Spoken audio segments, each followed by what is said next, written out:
넷플릭스 드라마 더 글로리에서 손명호는 박연진을 협박하러 찾아갔다가 그녀의 공격을 받고 쓰러졌습니다. 손명호의 시신이 발견되지 않았기 때문에 그가 살아있을 가능성도 있긴 하지만 당시 그는 많은 양의 피를 흘리며 쓰러졌기 때문에 손명호는 죽은 것이 아닐까 추측되는데요. 그는 문동은으로부터 박연진의 과거 범죄에 대해서 듣게 되었습니다. 학창시절 박연진은 문동은 외에도 여러 명의 사람들을 잔인하게 괴롭혔는데요. 피해자들 중에는 윤소희도 있었습니다. 윤소희는 박연진의 괴롭힘에 고통을 당하다가 비참한 죽음을 맞이했는데요. 당시 윤소희의 손에는 박연진의 명찰이 쥐어져 있었습니다. 문동은은 사건 현장에 있었기 때문에 범인이 박연진이라는 것을 알고 있었는데요. 손명호는 윤소희의 죽음에 대해서 박연진에게 말했고 비밀을 지켜주는 대가로 거액의 돈을 요구했습니다. 박연진은 그에게 거액의 돈을 주는 대신에 그를 죽이려고 했는데요. 그녀는 돈이 많은 부자였고 손명호와는 친구 사이였습니다.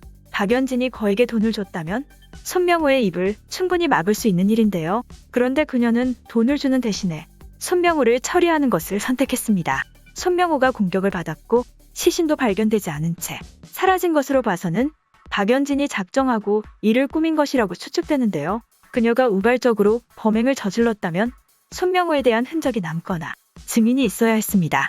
하지만 그 어디에도 손명호의 흔적은 보이지 않았는데요. 그것은 박연진이 처음부터 손명호를 해칠 목적으로 함정을 팠기 때문이라고 생각됩니다. 그녀는 철저하게 준비된 상태에서 손명호를 기다렸기 때문에 그를 흔적도 없이 잔인하게 처리할 수 있었던 것이죠.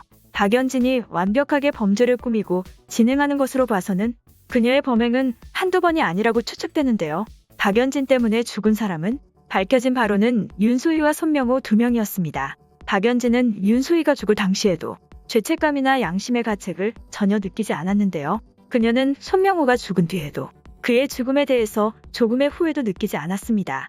박연진은 문동은이 자신에게 복수를 한다는 것을 알게 된 다음부터 그녀를 생각하며 그때 내가 너를 죽였어야 했어 라는 말을 했는데요. 박연진에게는 단순히 공격적이고 사악한 모습이 있는 것이 아니라 누군가를 죽이려고 하는 사이코패스 성향이 있는 것으로 여겨집니다. 그녀가 손명호를 잔인하게 처리한 것은 그녀의 내면 속에 숨겨진 살인 충동 때문인 것 같은데요. 과거 학창시절에도 박연진이 윤소희를 죽일 이유는 조금도 없었습니다. 그녀는 친구들을 괴롭히면서 희열과 만족감을 얻곤 했는데요. 박연진이 문동은에게 했던 것처럼 윤소희를 계속 괴롭히면 되는 일이었지만 그녀는 윤소희를 죽음까지 몰고 갔습니다. 박연진이 손명호를 처리하는 것도 마찬가지로 죽일 이유가 없었는데요.